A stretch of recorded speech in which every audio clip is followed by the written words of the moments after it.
welcome back to the SMITE Pro League, brought to us by our good friends over at Prime Gaming. Now, I know that we don't have a great trailer out there for all of you guys right now, so you can see all of the games you can get for free right now by having a Prime Gaming membership. But I've got a little list available to you. So, just for now, for free with Prime Gaming, you can get Manic Mansion, Suzerain, Fishing North Atlantic, and Fell Seal Arbiter's Peak. Or if you're also using Luna, you can get Overcooked 2, Mega Man 11, Castlevania Anniversary Collection. That's a good deal right there.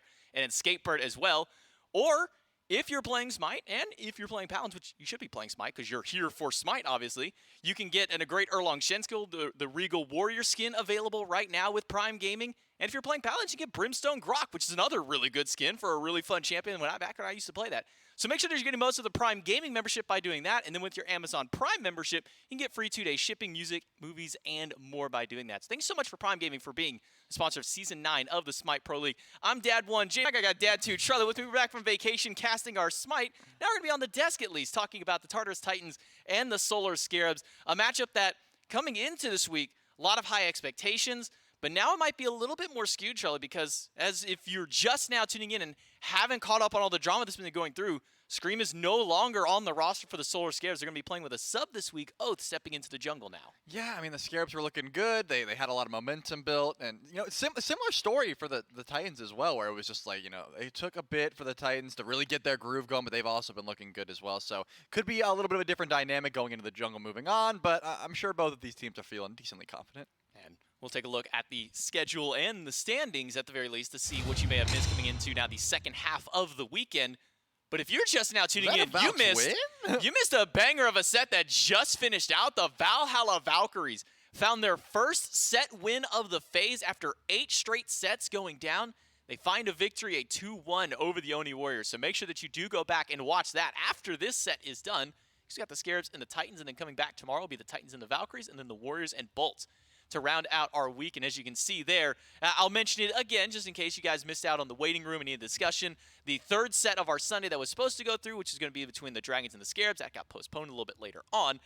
And now, looking back at the standings, you can see the Valhalla Valkyries do have that first set win, so no longer a 0 in that column for the Valhalla Valkyries, now able to get themselves a win out there, 1-11. Still doesn't change up the standings any for them. Does put a little bit of a blemish on the Oni Warriors, and now opens up a path maybe for the Leviathans later on, maybe a path now for the Tartarus Titans if they can find a win here over against the SoloOrTroll Scarabs. Yeah, definitely something that the Titans would love to do, right? And again, I think at the beginning of this set, given their play, when we drafted our fantasy teams, I was like, I want some Titans players. They were looking nuts after Masters, sort of fell by the wayside a little bit, but I think they got their footing underneath them, and they're figuring out the play style they want to go for. It certainly seems like they figured out the meta that they're trying to play. They just seem a lot more confident out there. That's what I would say. Yeah, I mean, the Tartarus Titans were definitely taking a little bit of time to kind of figure out exactly what they want to do. They were going with some of these kind of weird oddball picks out there. They were doing these really strange drafts and everything like that, and took them a little bit of time, and they were able to get that momentum going. And another team that's gotten some momentum has been the SoloOrTroll Scarabs, who they're playing up against. Though, again, we do have to highlight that there might be a little bit of a change up here. And now with Scream not on the roster for this team, he's going to be moving over to play with the Dragons later on. Instead, it's going to be Oathhh stepping in towards the jungle. But Oathhh is a team that at least has had some experience against the SoloOrTroll Scarabs. The last time that we got to see Oathhh kind of play up against some of these SPL teams was in Masters, where his team on the other towns did hand a loss over to the Scarabs, but I think that Oathhh is kind of a great plug-and-play jungler for some of these teams. Yeah, I would say so. I mean, he plays a lot of ranked. He's used to playing with a ton of different styles of players, you know what I'm saying? So I think there's no stranger to a difficult sort of scene like this where you're up against the Tartarus Titans. I don't think Oathh's the type of player who would get nervous about that, you know? Like, I think he's got the confidence to just perform as he knows how. The issue, I think, is with the team dynamic, and I think Chulainn touched on it during the Mifter view, whatever you want to call it, is that we've only got 1 day of practice with this jungler. So I think that could start to take its toll. The team dynamic, the team chemistry could be at hold. But I think Oathhh knows what he's here to do, and I've got confidence in it, for sure. Yeah, I mean, Oathhh is very diverse when it comes to the jungle. He can play just about any pick that's needed, whether it be the hyper-carry assassins, the warriors, the more auto-attack-centric assassins. He's got just about everything up his wheelhouse. But I think you and Chulainn and really everybody's right to highlight that this could be maybe a bit of a sluggish game one out of the Scarabs, just depending on how things go. Or, you never know, maybe they can come out of the gates full firing it with all cylinders going at max capacity. Maximum overdrive. That's Maximum what overdrive. I want to see from the Scarabs. I want to see a first blood before minions even spawn. Just be like, we're not gonna let the team shakeup slow us down in the slightest. We're coming off some wins. We're feeling good, and that's not gonna slow the style. So that's the expectation I should say that I'm looking for, and hopefully they deliver. Yeah, hopefully so. And you may have noticed that there was one player missing in that booth besides Scream, and that's Stuart. That's because Stuart's over here next to me, standing by for our pregame interview. Not just standing here, but as the MVP, the most valuable primer from last week of it. You guys found a win over the Camelot Kings. How does it feel being the MVP? You know, it's really nice, you know, but there's like a curse thing where like, you know, everyone like loses after they get it. You know, I kind of lost the players, you know, maybe not, you know, the best. Maybe not so, yeah. I believe it's a 7-set loss streak so far when it comes to the people who do have the crown. There have been some wins, though. That's a little bit earlier on.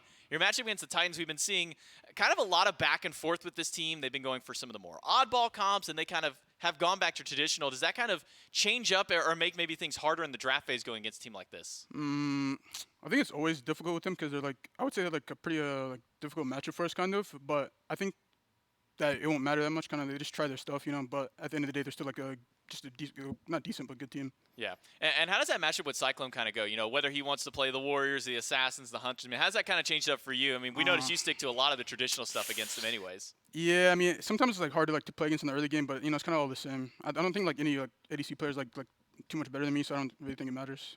All right, well, hopefully that MVP curse doesn't stick around with you guys. Hopefully you guys can find some wins here against the Tartarus Titans. Best of luck in your game. I'll let you back with the team. Thank you, appreciate it. So humble. Thank you so much. So humble. Humble. He said there's not many ADCs out there better than him. That's what I'm saying. No, that's what I'm saying.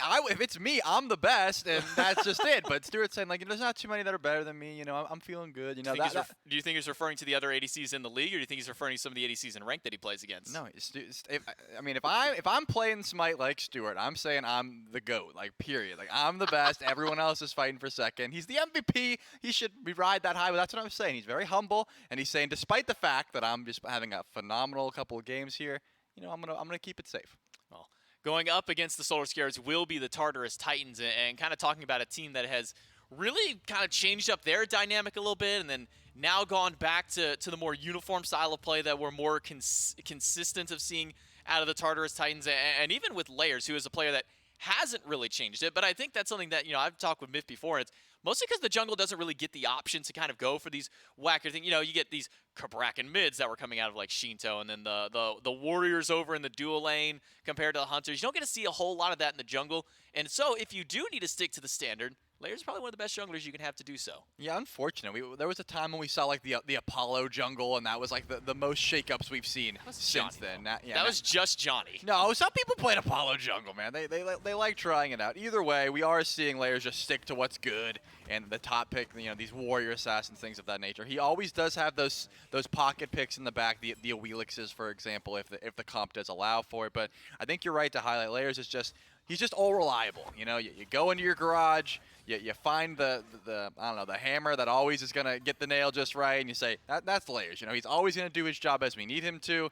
You're never going to put him on one of these high execute gods that you could like blink in and whiff all your abilities. It just doesn't happen on characters, you know, like the Erlang Shen, for example. You're just able to make sure. And this was that real early first blood up against Cubo. 37 seconds into the game. Those are the kind of plays that you can expect from a team like this. Yeah, I mean, Tartarus Titans, when they want to step on the gas pedal, I mean, they slam it down, they tie the lead brick to it, and it's just no going back from that point on. But like I said, we've been seeing some of the weirder stuff from them. The Poseidon and Ullr solos were consistently coming back for SOT. CycloneSpin was playing the Bellona, the Amaterasus. So you never know which version of the Tartarus Titans we're going to be getting here. That's a fair point. When you're going up against a team with a sub, it always kind of begs that question. Do you then target the quote-unquote weak link? You know, the sub who has only had one day of play with this team. Is that where the Titans put their focus? We'll see in the picks and bans. Game number 1 between the Tartarus Titans and the Solar Scarabs. And if we're looking at jungle bans specifically, there are quite a few that you can take away from Oathhh. Daji, probably one of the more notable ones, but there's always things in the back of your mind like Set, Bakasura, Kali. All these kinds of auto-attack centric warriors are ones that Oathhh specifically really thrives on with the Scarabs. I would love to see Oathhh just on a hard carry, like his first game, like subbing in for the SPL, he just slap blocks the Kali and just like pops off in the early. That's the kind of playstyle that we expect from. But I think you're right. The Titans do seem to I think it's just a good solid ban throughout. You know, not just focusing on the sub aspect of it. Daji is one of those picks that a lot of junglers in the league at the moment are holding on to because they just don't want to face it, or it just brings up too much damage. You have to change around your playstyle and force into beads. That sort of thing is something that no one wants to deal with. But it does leave open both of those warrior jungles that have been so prominent. The Erlang, Shen, and the Osiris notably are available. The Nemesis is still pretty highly prioritized at the moment, and that is still open as well. So the Titans are just going to take away that Bellona. So CycloneSpin's not playing the Bellona ADC because they themselves have taken that one off the table. Now the Scarabs get to say, are you going to, focus out that Khepri, for example, one of those Guardians that's just so annoying to deal with. The Nemesis, as we highlighted, there's a lot of jungle options open for both of these teams. Yeah, a lot to pick from between the Titans and the Scarabs, and the Scarabs have one final option to make. It will be the E set, banned away from the Tartarus Titans. So Daji, Xingqian, Bellona, the bans for the Tartarus Titans. The Scarabs take away Chernobog, Yemoja, and E set. And that's something that's been working so well for Paul specifically in that mid lane. But as you highlight, that does leave open the option of Khepri. 44 games played. That's a lot of gameplay in this phase for the Bug, and sitting right smack dab at a 50% win rate on that god. But I think you're also right to mention the fact that Erlang Shen is open, and that has been one of the most successful gods for Oathhh, sitting at an 84% win rate just for him on that god alone. Yeah, you were talking about, do you focus out the jungle? And, the Titans didn't really throw that many bans towards Oathhh. But the Scarabs, and, unfortunately my point already gets made for me as it looks like the Osiris and the Nemesis are going to be snap locked. I was going to say you do want to focus the jungle picks because you don't want your sub playing on something that's he's uncomfortable on. Oathhh feeling very confident on either one of those picks. I'm assuming the Nemesis going over to Oathhh and just Osiris in that solo lane. But that does notably leave open the Erlang Shen, which also has a decent matchup in the Nemesis. Used to be a lot better back when the turtle form had a knockup. That matchup was pretty atrocious in the early. Now that you're really having to use 9 turns Blessing to make sure you're breaking that shield, it gets a little bit better. However, the Ullr still gets through, which is one of those picks that you can throw into 4 different lanes at the moment and still find some levels of success. Yeah, the amount of flexibility that this Ullr has is just absolutely insane. And the Tartarus Titans, and the mid laner specifically, Paul talks about how he does love to try and get back this Ullr if he's given the opportunity to do so, but it's been going over to SOT so many times, it's gone over to Cyclone so many times, and we haven't got to see Paul back on his signature pooler. We'll see if that happens in this game. Cupid, the final pick for the Solar Scarabs, going over to Stuart in the dual lane, something for him to try and get some carry on. And as the bans go through right away, Amaterasu and Robin banned away by the Scarabs. Yama, kind of a double ban there, obviously against SOT, but also against CycloneSpin. So maybe the Scarabs are just trying to force the Titans to actually play a normal style of composition. Last 2 bans, Ymir and Sylvanas. I mean, the Titans have been looking good and winning when CycloneSpin is on those traditional ADCs, and the Scarabs are still like, hey, we're banning out like these tanks that you could possibly play just in case. We don't want to deal with that, and if we do, you want Stuart to be as comfortable in that lane as possible. Getting the Cupid for themselves, so the Scarabs, Cupid has been absolutely phenomenal. Did you see that win rate? 92% out of like 11 or 12 games. The Huang, not going to have the same sort of win rate, but definitely still the damage numbers are always there, and I think that's what you're picking the Huang for, the safety and just burst potential of this pick as the game goes on. So definitely a ton of DPS as well as just annoyance for the Scarabs thus far. We'll have to see how this draft does peter out. I'm assuming they've saved Inbound's pick for last, so just going to go very deep into the God pool there. But wow, the hell! Not something you expect to come out in this day and age, but given the changes in the mid-season patch, I did assume that we might see some more healers. We have been seeing a little bit of a rise in healers as well as the Heimdallr, so it looks like it will be SOT on the Ullr in that solo lane. Yeah, I was just about to ask, does that then put the Ullr over there, but it seems that might just answer the question. Unless, for some reason, SOT maybe takes this hell into the solo lane, though we haven't seen that in quite some time. There you go, the MVP crown. Look at that crown on Stuart. A pop-off week for him last week and a big set win up against the Camelot Kings for the Solar Scarabs. A much-deserved MV primer for the Solar Scarabs. Now one final pick to the Solar Scarabs. Inbound's been holding on to his god for quite some time, but Yemoja, Khepri, Ymir, and Sylvanas all gone. Fafnir notably still open. We've been seeing a lot of Fafnir kind of pop up as of recent trailer. Do you think that's a pick Inbound might go towards? I mean, yeah, there's a lot of Guardians being taken away at the moment. Notably, Terra is still open, but it looks like the Cabrakan just trying to set up some of that CC, possibly force Aror into that Phantom Shell, because a few of these picks, the Khepri, the Erlang, Shen, and the Hell, do not appreciate those walls. And of course, the Heimdallr is going to have to use that Bifrost if he gets caught in the walls as well. So I think a smart pick to hold on to, just in case the Titans sort of, you know, pick themselves into a wall, so to speak. I guess it's more of a half-circle wall. Back themselves into it. Yeah, back themselves into the tectonic plates that Cabrakan puts down. That's the metaphor that took us so long, me specifically, to arrive at. But it seems like holding on to that pick ended up working out, because it does force you into that. But given the draft, probably was going to pick up a Shell anyways, right? You're up against plenty of auto attackers in the form of the Nemesis and the Cupid, and I think that trying to protect this Hell, Shell is one of your best relics anyways. Maybe then now for the Solar Scarabs, having some answers to try and deal with the Hell specifically. A lot of healing coming the way of this god, and Paul no exception or no stranger at all to this kind of a pick. We've seen the amount of damage that he can output with this, the amount of healing he can go. So for the Solar Scarabs, anti-heal will probably have to be the name of the game to get that out there. But it is just a Hell. I mean, Erlang Shen's going to have some healing into his kit. How much priority do you think the Solar Scarabs need to put on getting some anti-heal early on? It's going to be difficult. I imagine Oboronic probably grabs the Divine, and maybe you throw a Toxic Blade or a Brawler, or even a Shadow Steel Shuriken if Oathhh is going to build towards that on the Nem. And then you just make sure that Scary D's on point, right? I mean, as long as Lord of the Afterlife's hitting, you're not even have to worry about the rest. It really just, you know, depends on how much anti-heal you're able to. You know what? I just thought about it. Inbound's probably going to get Divine too, right? He loves building some damage on these supports. Second or third item, maybe throws a Divine in there as well, just trying to, you know, put out as much damage as well as anti-heal as possible. So I don't think it's going to be that difficult to apply. The issue is still, even if you get all that anti-heal, Hell can be very slippery. She's got that cleanse for your CC with a Phantom Shell, and like a sprint pop could just zoom on out of there. It's not just anti-heal that makes Hell's life difficult. You also have to be able to, you know, really stick to her, and I think Osiris does that quite well.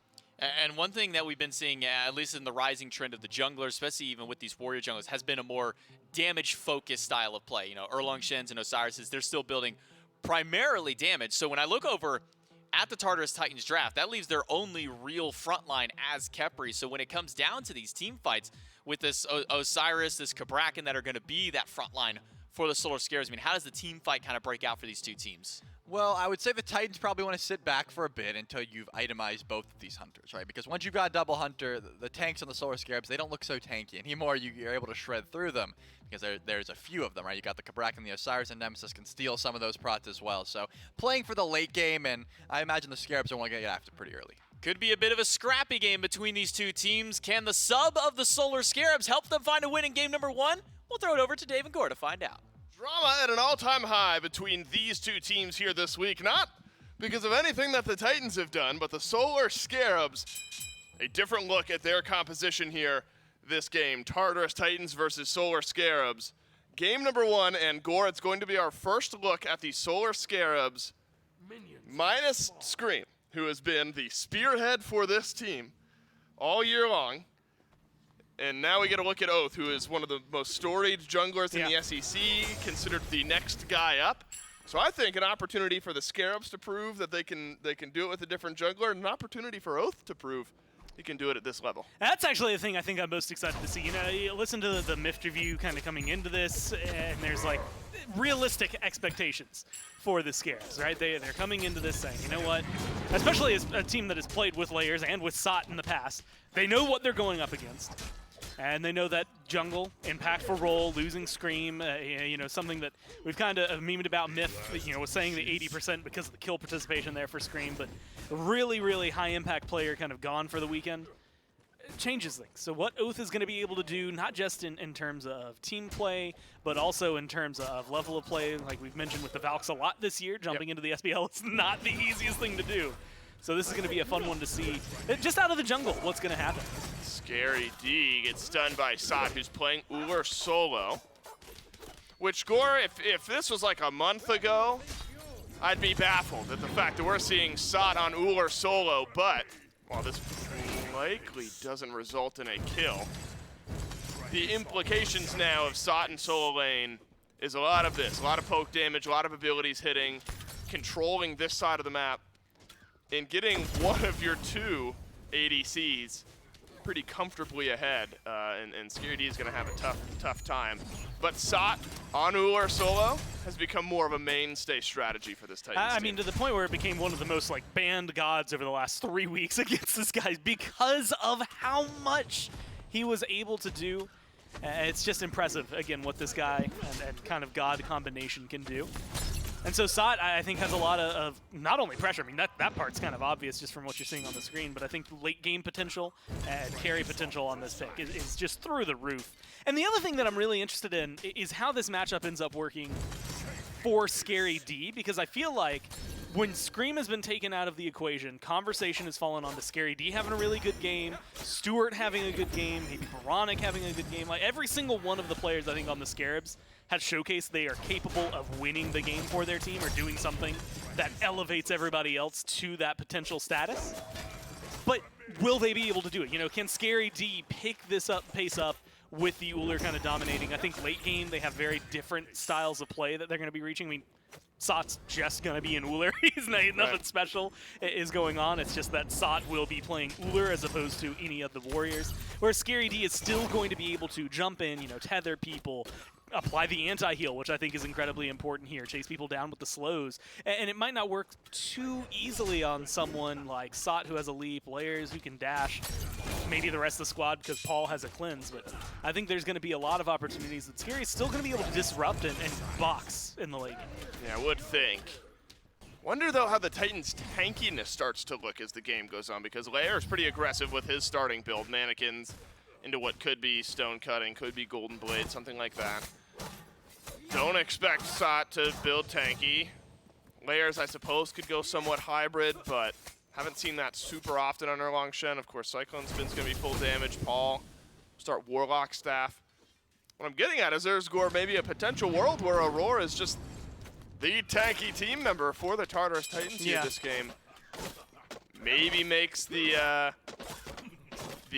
Divine Judgment target for Oathhh somewhat easy. It dropped that on Aror, and now there's nobody tanky on the Titans. Initiation from Inbound can stick. Yeah. So it's kind of what could be a battle of raw damage. Can we win the fight quickly versus can the SoloOrTroll simply out-tank what the Titans have? And that's, I think, where the Khepri pick itself gets to shine a little bit, right? Because it's like hey, we're going to heal you up. You know, Layers is going to be able to self-heal. Sot, depending on build, might have some lifesteal. Same thing for Cyclone. But you know, Layers is going to be able to heal off the ult. Paul's going to keep him surviving. And then you've got the Scarabs blessing on top of it, right? So it's like Nemesis, choose a guy, kill the dude. Your single target, if Aurora is in the neighborhood, that guy gets away with it. Theoretically.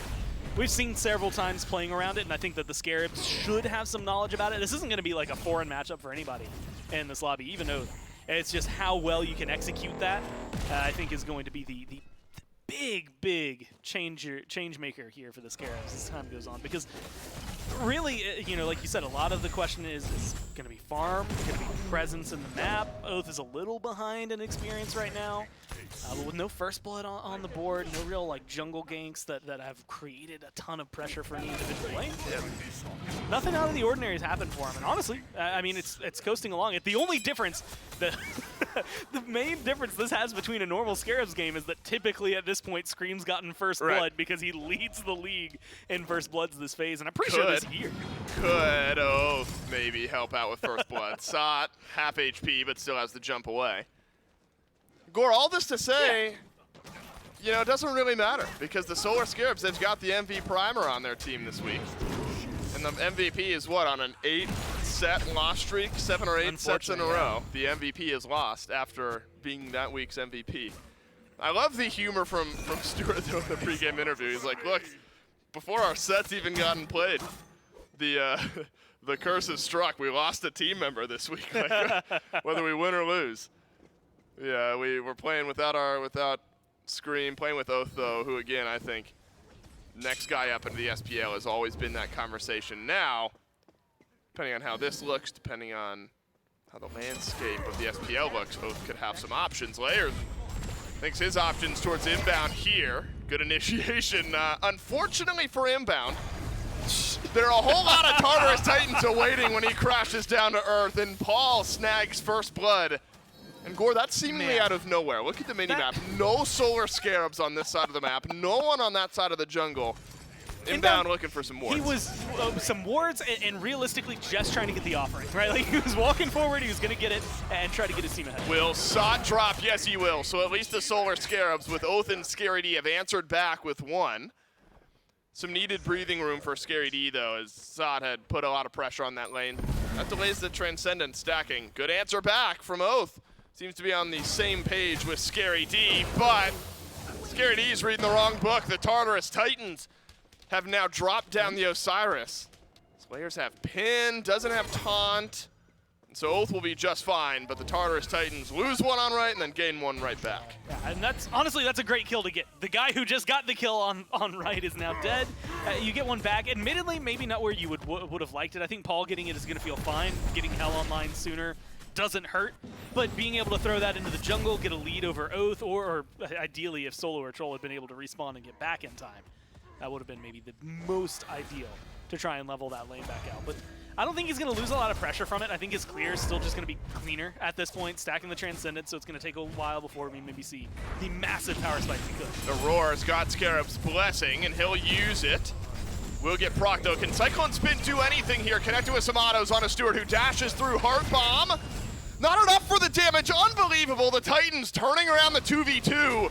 And Stuart is the one who drops. They will come up empty-handed. The Scarabs initiate onto Aror, but Scarab's Blessing plus CycloneSpin turns it around. And that one feels great because of timing, right? It's Aror not only waiting to proc the ult, making sure the res comes through, but the time it takes to fully respawn lets Cyclone barrel through the Cabrakan walls once those are down, walks in, gets a knock-up to buy Aror even more time, and it's just, you know, limited DPS. At that point, Stuart can get the Heart Bomb and can get the dash to try and get out of there, but CycloneSpin is just slugging. He's gone for the Ick of all start.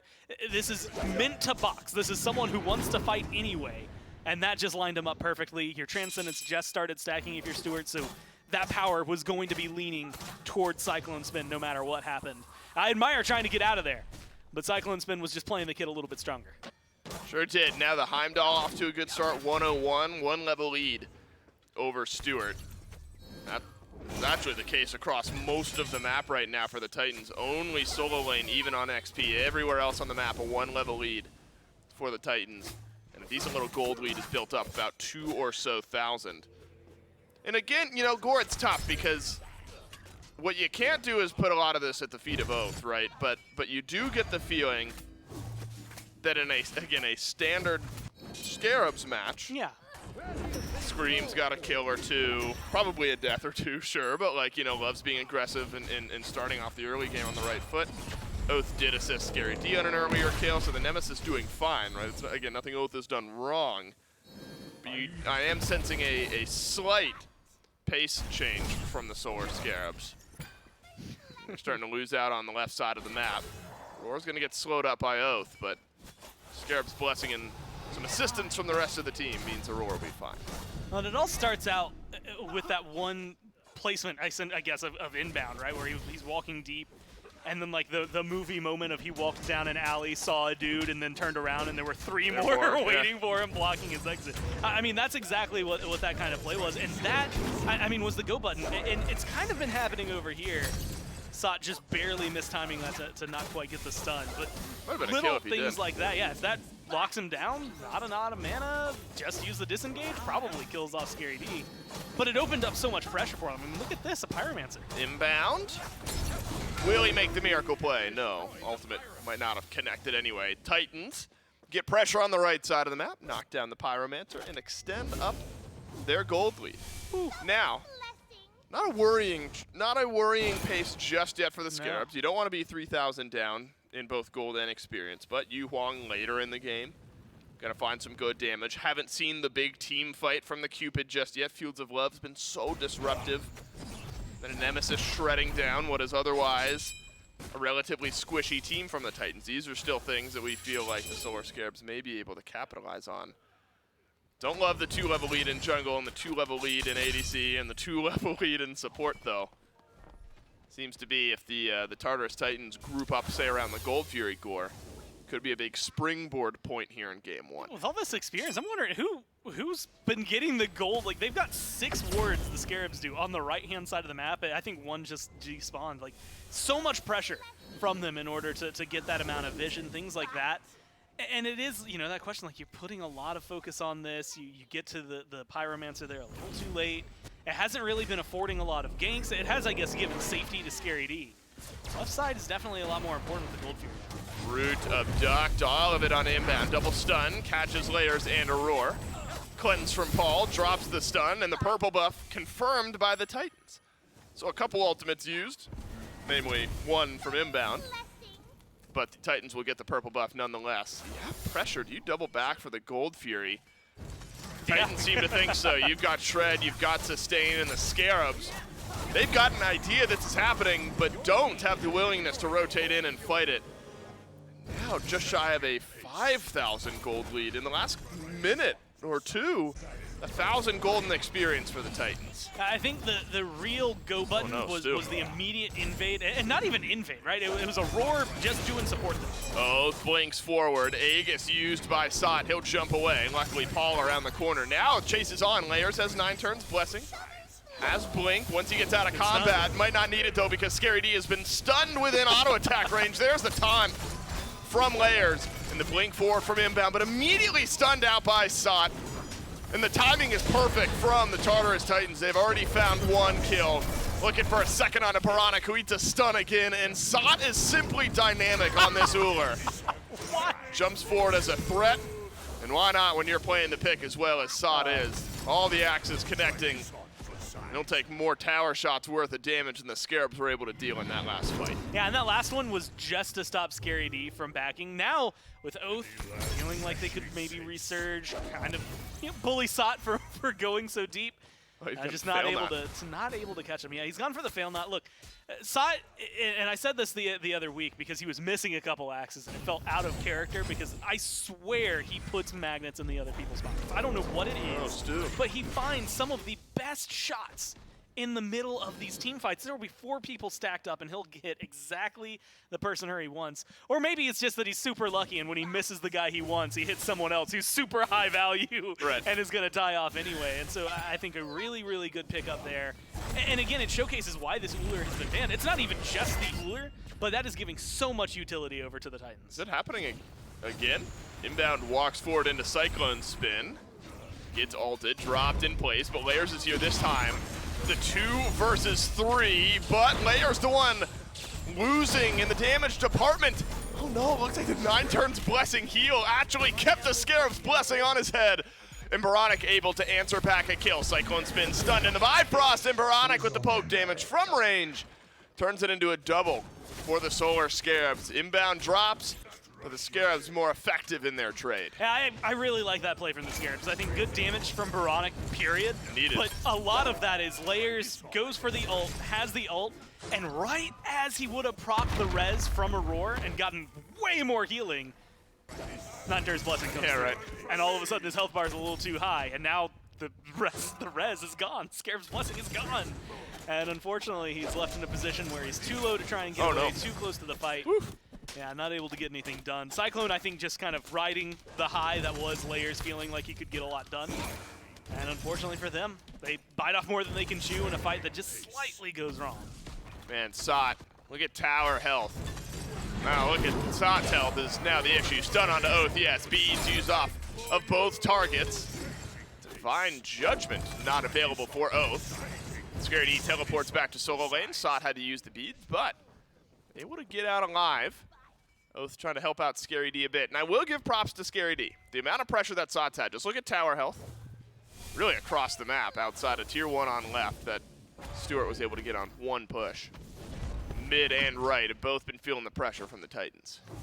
And honestly, I think, like you said, being able to maintain, being able to keep pace, 14 to 15, about a level and a half, maybe 3/4 of a level down from where Sot is right now.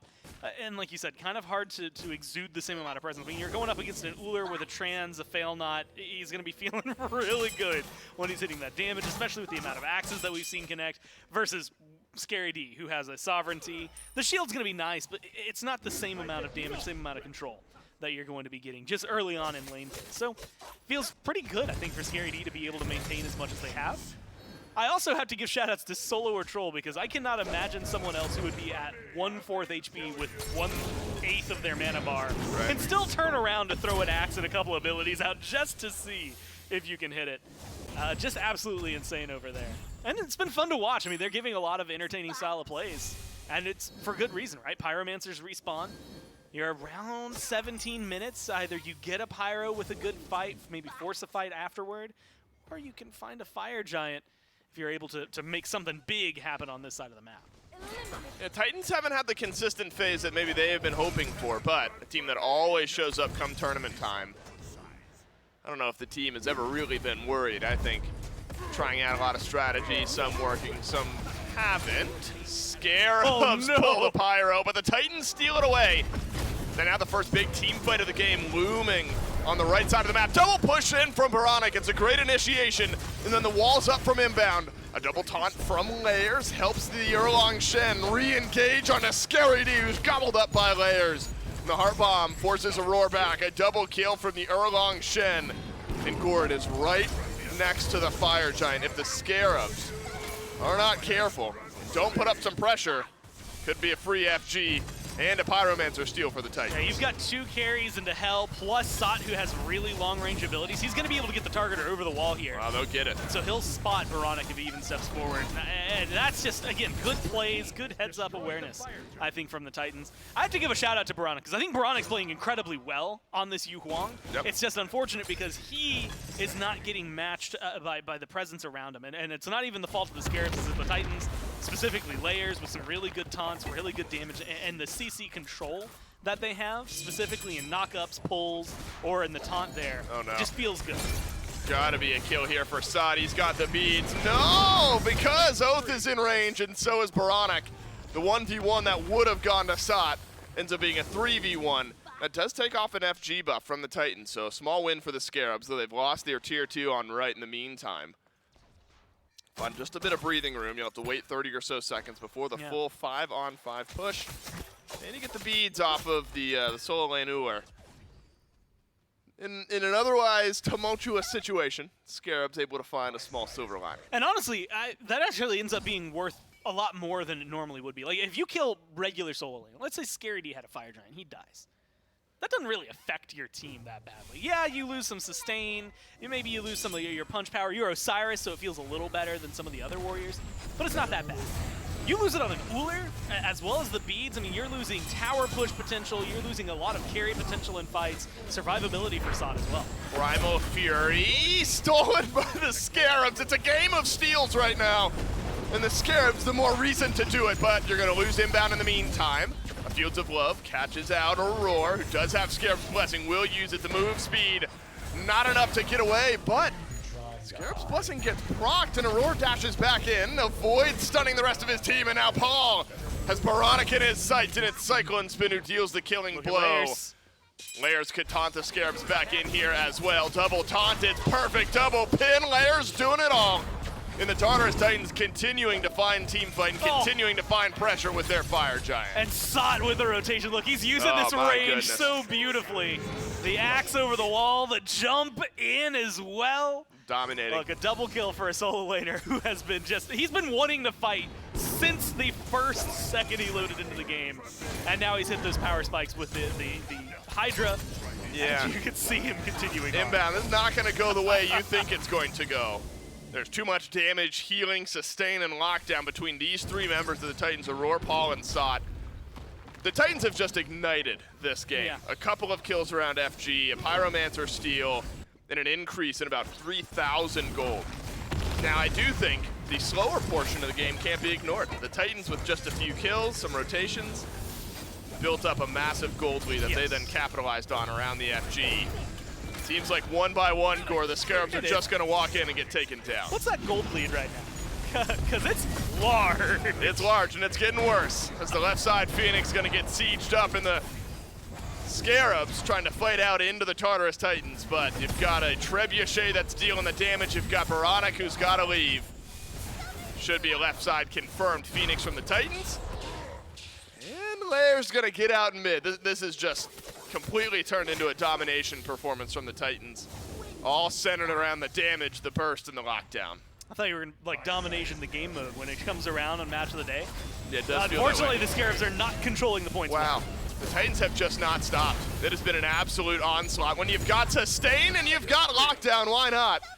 And the biggest stun of the game from a Heart Bomb goes searching for any type of follow-up. They have a second Trebuchet on the right side of the map. They've been pushing the right side without even needing to be over there.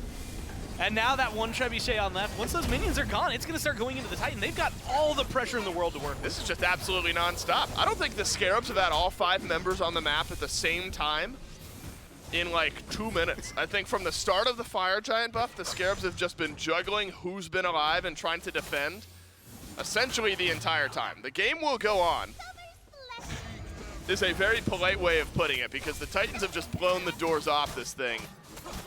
Can regroup, spend up that gold. Take a look at the left side of your screen. 3,000 for layers, 4.2 for Aror, who is 5 levels up on Inbound, by the way. Inbound just got his second relic at 0-7. Titans, 99.9% gonna take game number 1 here. That's this is normally in most games where we discuss ways to fight back in. I will be honest, I can still see a world. Scarabs, you try to take a fight here. Inbound can't be your initiator because he's just going to get burned. Like there's no way with that build he cannot step forward without just getting Thieves. killed. He's got Thieves is his prots. That's all you're getting right now out of Inbound. So if Inbound is the one leading the fight, that 7's becoming an 8. It's going to be very easy for the Titans. But I do think there's a world. I mean, with the damage from Stuart, damage from Oboronic, Fields of Love, they can at least try to show face around here, and honestly, they have to. Well, it is brutal. Fire Giant's going to go to the Titans here because the lockdown from Aror onto the steal attempt from Scary D was good enough. Fields of Love used by Stuart. Doesn't matter. Titans get FG. And likely the last bit of pressure they need to close things out here. The problem is for Inbound, you want to play, you know, say you're like 0-7 on a Khepri. At least you still have Scarab's Blessing, right? Yeah. What does Inbound have if you can't play aggressive, right? If I can't walk into a fight as a Cabrakan, what am I doing to help my team? Exactly this. I love that. Where he is just making it so that someone isn't there. Well, Gore, the game is going to end nonetheless, whether Inbound is here or not. Inbound just trying to keep that 7 a 7 in the death column. And the Titans will end this game so quickly. I think, no, I'm wrong. It'll turn into an 8, and the SoloOrTroll Scarabs dominated from minute 10 to minute 24. This is brutal, and the Titans will take game 1. Kind of expected. I get. Like, I'm trying to formulate where we were. Look, Well, they come in. They've got a sub for a jungler. They scrimmed with once. That's Right. a Titan. Like the Titans have been playing well when they put Cyclone on carries.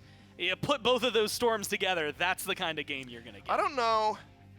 This is hard. I mean, we need one more game of data to get our feelers on this. And you know iteration what? of the I have a Scarabs feeling, depending on how the Scarabs adjust to this, we might only get the one more game of data. Right. because now this is the discussion of like, does Scream alone prevent that game from getting that out of hand? You know what I mean? I do think you're missing a bit of a spark if you're the Scarabs. But by the time that game got out of control, I don't think Scream on Nemesis suddenly is saving that game for the Scarabs. I think it's just very well played by the Titans. Yeah, I think what we're looking at is a Titans game that got really far ahead really quickly, where they just got the pressure where they needed it. Yep. And then from pretty much go watch, like after anything after the 12-minute mark, the Titans just had a massive lead, and they were in control of the game no matter what. Game number 1 to the Tartarus Titans. Scarabs versus Titans. Game 2 coming up next.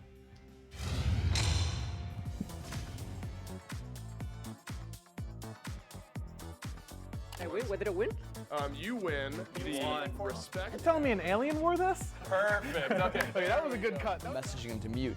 The best graphics you really need, Ultra, of course, and I can probably watch a stream on the side. Content's gonna look good. Pretty good, pretty good.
Yeah.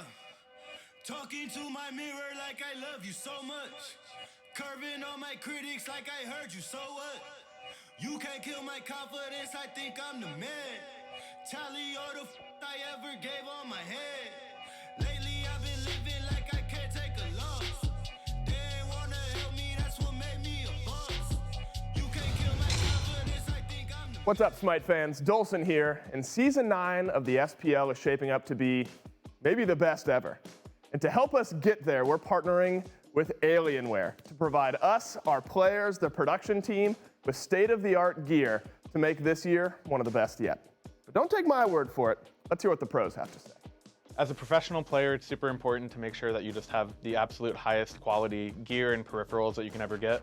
And having an Alienware PC has completely upped our game here at the SPL. It's really nice being able to play from the same PC from home into the studio, and I highly, highly recommend it. It feels great to play on. So I really enjoyed using Alienware computers because, one, I'm a streamer, content is my job, and the power of the Alienware PCs is like amazing. It's perfect for everything that we need to do.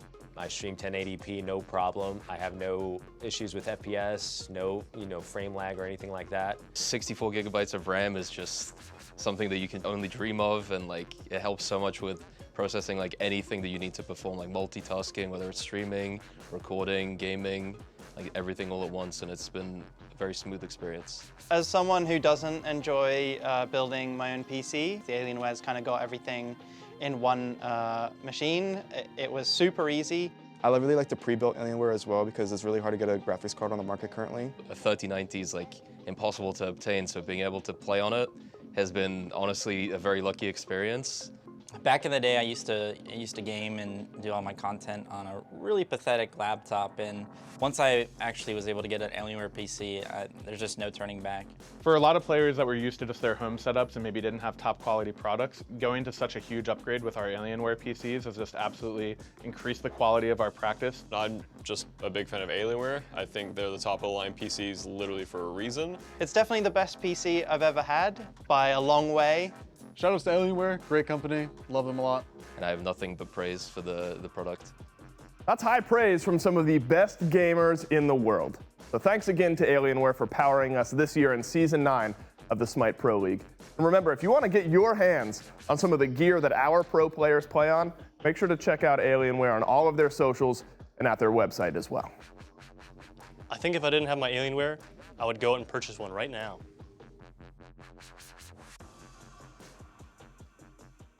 If you don't have an Alienware, then just like Neil, you can go and purchase one. If you go to SmiteGame.com/Alienware and use code AWSmite09, you can see the great offers that Alienware has already given over to us in the studio, given over to our pros to play on not just in the studio, but also at home. So make sure that you're checking out the great gear that they're getting to play on. As I said, 64 gigs of RAM, the 3090 graphics card, one of the most difficult to obtain things on the market right now. So if you want a chance to play on some of the top-of-the-line gear, make sure that you are checking out Alienware. Thank you so much to Alienware for being a sponsor in Season 9 of the SPL, coming back to us in the SMITE Pro League, empowering all of us here in the studio and all of our players back at home. Game number 1 of the Tartarus Titans and the Solar Scarabs concluded. And for about the first 10 or so minutes, Charlie, it was a rather even game. You know, nothing really going too far back, but once kind of that 10-minute mark started to tip over, SOT starts finding a couple kills in one lane. We see Cyclone start getting some kills and layers. It started to spiral out of control pretty quickly. I mean, Mifflin was calling the Bolts the bad guys for playing, like, you know, the Noxes and all those different style of picks, but the Tartarus Titans are playing Hell and Ullr, and it's looking gross, man. It's looking very difficult to try and deal with. Paul just double stacking Hell, doing so much damage, really wasn't under too much presence throughout this game. SOT going just Ullr solo, and you're right, it was a slow start, it wasn't too much, but once he started rotating into these fights with this crit style build, was making his presence known as well. It was very difficult to try and deal with the amount of abilities just flying at you. Of course, the Solar Scarabs, you know, Oathhh doing what he could. I think he had a decent performance. It just seemed like Inbound was never really tanky enough to survive throughout the fight. As a Cabrakan, you want to have some damage to you. You want to be able to pack a bit of a punch with your CC, and it was never really able to live through these fights to get that off. How does he do this, man? I feel like every time I watch SOT, I can just feel my wrists and my hands hurting with how many buttons he's spamming. But not just that, also how accurate he is on these, because he's not just throwing abilities to throw them. He's landing these abilities 9 times out of 10, and it's just being an absolute menace on this guy. And I think it's right to bring up the fact that there's a reason that Ullr has been banned away from the Titans so many times. It's not just because Ullr's a good god. It's not just because that 3 players on the team can play that god pretty well.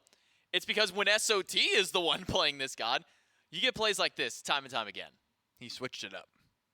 He said, let's switch it up. You know, you heard that like 10 times in that clip because you're just constantly just going back and forth. And I think, you know, this is one of those situations where you got to take that first game 1 loss and just throw that out the door. Like literally nothing from that game should be in your head except for number 1. Maybe you don't want to deal with A, the Ullr, B, the hell. I think you're looking for early pressure and just all-out aggression if you are the Solar Scarabs.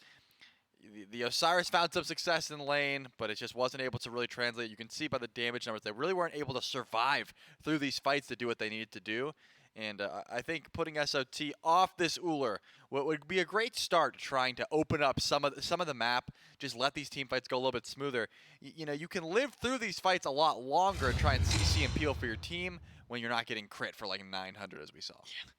Some silver linings, though, for the Scarabs. Oboronic able to keep even at a 3-3. Oathhh, the sub for the team, at least in this set, coming in at a 1-2 slash line on there. So at least able to stand up to some of the SPL players, though we get to see that out of him and his team of the Eldritch Hounds back in the SEC when they fought against the Scarabs prior in that Phase 1 Masters Tournament. But we were ready to jump into the picks and bans for game number 2 to see what adjustments do get made. Does this Ullr make it through again over to the Tartarus Titans? Will the Scarabs allow that pick to go through with its triple flexibility? Or do the Solar Scarabs maybe try and take that one away earlier in the draft if they can maybe pick that before the Tartarus Titans? We'll have to find out as they start going through. But the first bans that do pop in, Dodgy Chernobog, so no change-ups as of yet.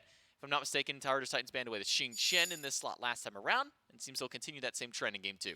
Yeah, and I think another thing, Aror on the Khepri was also super annoying, so I do think the Scarabs should be looking to take that one away as they do. It was just, you know, the Scarabs were getting active. It wasn't like they were just sitting there getting rolled over. They were trying to find picks. It was just Scarab's blessing. Like Aror was on point as well. Not only tons of damage being spewed out, but that was just one of those things where the Khepri was always there. So now they left open the Yemoja this time around. The Titans could have that option to grab. They could also just first pick one of the many other things they got last game and had no problem with. But it looks like trading out the Khepri for Yemoja, I mean, it's certainly a trade, but is it a good one? Yeah, that's... We'll have to see. Yeah, let's say, is giving up Khepri, is taking away Khepri to give Aror Yemoja really that good of a call for you, Trelly? This is one of the, I mean, it depends about what the Scarabs are about to draft, right? Okay. Are you drafting something that is going to get overly aggressive and be able to capitalize on the fact that, you know, the Rivers of Puke is going to be down for a while?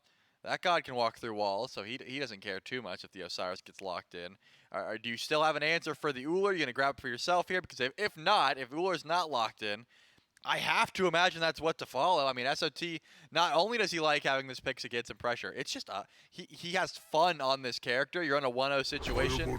I don't see why he wouldn't run it back. Ymir is going to be a bit of a switch-up, though, different from the Cabrakan, and I think the wall would be able to help out the squad, you know, in a situation like that where you could block the Ullr axe at the wall or try to cut off, try to get more aggressive. So I do see what the Solar Scarabs went for here. There is a possibility that Oathhh could take that Osiris, or it could just go back to the solo lane for Scary D as well. Potentially so. We'll have to see as the rest of the draft pans out for the Scarabs where this Osiris ends up landing on that team. But Erlang Shen, the immediate snap pick right after for the Tartarus Titans. No surprise seeing Layers go back to that one after a performance he had in game 1. I believe a 4-0 for himself there. And now the Tartarus Titans with one final pick before they have to wait until the second wave of bans goes through. Wow. And they'll actually take a pick away from Stuart. Cupid going to be going over to the Titans this time around. Yeah, they didn't put too much stock in that Ullr pick. They're just like, you know what? SOT had his fun. Let's just, you know, if it doesn't get banned here, sure, we'll grab it again. But Cupid, insanely high win rate in the league at the moment, even though Stuart did just have a loss on it, still created some problems. You know, the Fields of Love is always going to be one of those abilities that is super annoying to deal with. So it actually does look like Oathhh will be taking that Osiris into the jungle, and then Scary D will take that Cacolan into the solo lane respectively, and Ullr gets banned away. So I like the little pivot here by the Solar Scarabs. They have a very tanky front line, 3 tanks right out of the rip, holding on to Stuart and Oboronic's pick until later in the draft. and they just have themselves a very linear engage where you're blinking with Khepri and hitting a massive knock-up, transforming. There's a lot of CC here as well for the Scarab. So I think that's the reason that they let open this Yemoja. They really wanted that Osiris, and they thought, you know what, Inbound can always play the Ymir instead. It's still going to be able to bring a ton of CC, and pretty good with the wall placement as well. It will be the Ullr and the Ola run ban out of Tartarus Titans. And now without a mid laner and now without a hunter, it kind of makes it a little bit easier for the Titans to kind of prioritize their bans. I wonder if Cabrakan is on the mind for banning away from the Scarabs, because that is a combo with Chulainn that has worked really well for the Solar Scarabs in the past, and oBoronic and Scary D can get on the same picture with those two gods. Usually ends up being pretty devastating for the teams that they're going up against. It will be a hell ban by the Solar Scarabs. One Love more that. for the Tartarus Titans. Solar Scarabs not wanting to deal with the double stacking hell that Paul ran last time. The damage output, the healing, the amount of sustain that he had just needs to be a bit too much. But instead it will be a Heimdallr ban. A bit of a curious one there for me, Charlie. Not really thinking that Heimdallr is really that high up there in the priority for bans. Yeah, I mean, you're pretty deep into the draft. Chernobog and Ullr are already been taken away. The Ola run's gone as well. So it seems like just banning safety, I think, in that lane is the smart pick. You're trying to get CycloneSpin, a favorable matchup where you can just drop Fields of Love and get value. So taking away some of that safety with the Heimdallr, I think probably a smart option there. Now we get to see what the Scarabs are going to be holding on to here. The Huang is still open for oBoronic if he does want to try and play that. Did just get off a game, and I imagine he's still a good stat line. It wasn't like oBoronic wasn't hitting. He was doing a ton of damage. It was just not enough to really stop the snowball. Looks like Xbalanque here first, and they're going to save that mage for last. But even more team fight presence. Darkest of Nights, not an easy ult to fight into. No, it definitely makes it a little bit trickier when you literally can't see you more than like 15 feet in front of you. So we'll see how the Solar Scarabs can capitalize at that. So leaving oBoronic's pick for last, waiting to see what the rest of the board has to offer for the Tartarus Titans. Erlang Shen, most likely over towards the jungle there for layers. Haven't really seen any flex out of that one. Yemoja Cupid as a dual lane. So Hell banned away from Paul after he played in game number 1. Where will he go to? Plenty of options still left for the mid lane. The Huang is available if he wants to take that from oBoronic, act as a kind of pseudo 6th ban maybe. And then a pick for SOT. Since the Ullr is gone, do you think that SOT just goes to something more normalized, maybe something a little bit more warrior-centric? Yeah, of course, the Cabrakan. That's what I was gonna say. Unless that's going mid. We saw Shito run in mid. We've seen. Okay, never mind. Hera locked in. So. Yeah, no, I assume the King Arthur notably is something that could be an option here, but you are just trying to get more CC online for your team. You already have a fair bit of physical damage with the Erlang Shen and the Cupid. And this is just going to help with some extra lockdown. Of course, Osiris isn't going to care too much about that lockdown, but Chulainn, once he transforms, he's not going to appreciate the walls. Xbalanque is going to be forced into just beads and getting out of those tremors immediately, and Ymir also is not going to love being walled in. So I think a smart pick here, just some more CC for your carries. Try to set up as much as possible, but you're also going to be building a bit hybrid in that solo lane, so you'll have a fair bit of damage built as well. So then does that kind of essentially really kind of force both teams into maybe getting a Phantom Shell? I mean, you got Yemoja Cabrakan on one side, Yemoja usually alone enough to warrant a relic like that, and then you've got Ymir for the Solar Scarabs with nobody who can actually get past the Ymir wall. So do you think that Phantom Shell might be the pickup for both these supports? It certainly could be an option. For me, I think Inbound always loves the early aggression, so a blink could always be on the table, but you are also holding on to the possibility of a Cursed On could be really useful. You got the Cupid Hearts, you got 9 turns Blessing, and that's also a Yemoja on the opposition. So I would think Cursed On on the mind for at least one of these tanks, and then you could also force the blink if you're trying to be aggressive on the Ymir. So then who's getting the Phantom Shell? I think Oathhh could have a decent time getting it, but you're also looking at Fields of Love in the opposite side. So someone wants a sprint as well. There's a lot of team fight relics that you want to have your finger just right a hotkey on here, looking at the draft. So Phantom Shell for the Yemoja and the Cabrakan, sprint for the Cupid. Argus also you would love to just be able to sprint away from as well. So it's difficult, but I do think probably on the mind for both of these teams. So how do you kind of feel about the team fight then for the Scarabs? I mean, you have a Xbalanque, turn the lights out in the middle of the fight, always going to cause any kind of clutters in the comms. And you have a Merlin for the mid lane out of oBoronic, who's got a lot of that long-range kind of damage, depending on which stance he's in. If he's in that fire, maybe a little bit more closer. And so, I mean, how does team fight for the Solar Scarabs look up against what the Titans have drafted? It's going to be difficult because, every time I see Merlin, I have the same, analysis. It takes a while for him to be able to do crazy damage numbers, but once he does get online, that's when he starts swinging, right? We've seen some massive damage Merlin games, but they're usually like 40+ minutes. So early on, probably let oBoronic just sort of sit on an island in mid lane and say, we're not really going to fight around here too much. Obviously, there's a Hera rather in the opposition, so you could try and get aggressive, try to throw some poke her way. Hera's clear isn't the best, so she has to step up to the wave to get that damage off. If you get her low, then of course Oathhh can look to find a gank, but up until like 3 items or so, I don't think that oBoronic's want to get too active in that lane. So if that's the case, then for Oathhh, you know, maybe not wanting to put as much attention in the mid lane, kind of leave oBoronic by himself, does Oathhh then kind of pivot himself over towards the solo lane to try and get some pressure for Scary D on this CycloneSpin, or do you maybe then move over to the duo lane instead and try and get some help over there for Stuart and Inbound? I mean, when I see Cabrakan solo, that always seems like a free gank to me, right? You're either going into teleport, you're losing some extra farm, or you're getting the beads for the gank, and then you just have to force that out and find some opportunity there. I mean, Cabrakan, if you can interrupt his clear, he's not going to have too much pressure in that lane as is. So I think Oathhh should probably sit over there as much as he can and try and get Scary D ahead. Because if Scary D's ahead, your dive, your tank, your actual front line is ahead, your carries just it's so much easier to play the game. Scarabs have found some success on this CycloneSpin pick. Can Scary D and the rest of the Scarabs rally around and bring us to game 3? Or are the Titans going to take it away in 2? We'll throw it over to the casters one more time to get us kicked off. Yeah, I don't know, Desk. The Tartarus Titans looked near unstoppable at the end of game number 1. The Scarabs need a complete mental retooling, a complete team comp retooling to get back into things here in game number 2 and send us to our second game 3 of the day. A day where we've already had some drama, Gore. The Valhalla Valkyries with their first win of the phase in our first set. And now the Scarabs fighting an uphill battle up against the Tartarus Titans. These two teams have some roster drama history between the two of them. Yeah. Now, only the Solar Scarabs playing with the roster drama in this matchup, but Titans able to capitalize there in game 1. I do want to start with Paul here in mid, Gore, because Paul playing the Hera, something that really Dartez has only been playing as of late. Yeah. But I think it's a good look for Paul. Paul has been playing the facilitator, utility-style mids for a little bit. I think now you get some of that with Argus, of course, but damage, burst damage, yeah, and some utility-style mid. High expectations for Paul. It's been interesting. I mean, we were talking about it with fantasy scores, right? Where we were looking at Paul, and it's like, you know, Paul's like last year's slash lines for Pauls and this year's slash lines for Pauls are just different. It's just different styles of play that the Titans are bringing in. I think, admittedly, maybe those few weeks where Cyclone was playing a warrior, you didn't really have like a true carry on the team. Yeah. Didn't lend any favors over to the Titans, especially for fantasy scores. But it was fun to watch. We're fighting level 2 and level 1 over on the right side of the map. No. Trembling Scary D. Yeah, he's still going. My man is swinging. And first blood to the Tartarus Titans. Paul can get aggressive here in mid. Likely doesn't have the cooldowns for a kill onto oBoronic, but does get pressure in mid.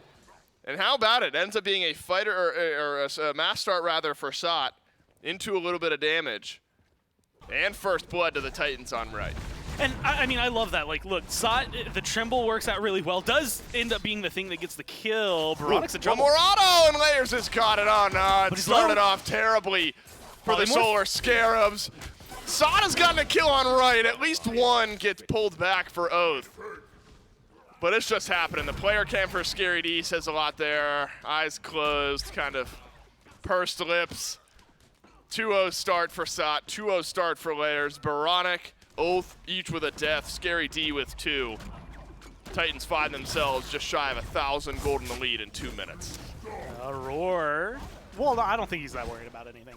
All right, quick, fast version recap. Stumble, body block, gets a kill. SOT picks up number 1. Comes in, oBoronic's low, gets killed number 2.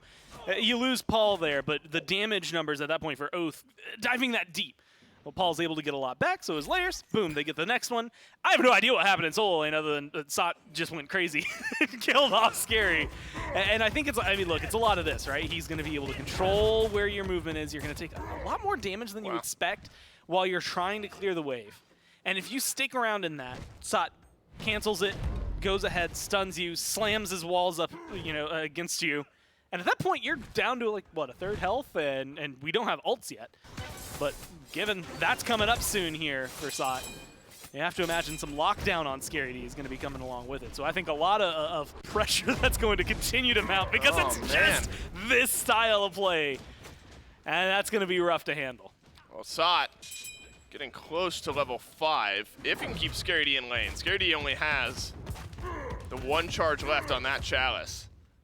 If Scary D stays in lane, walks out of tower range, could be kill opportunity for SOT. Blue buff still halfway back to respawning, so no invade opportunity for the Titans just yet.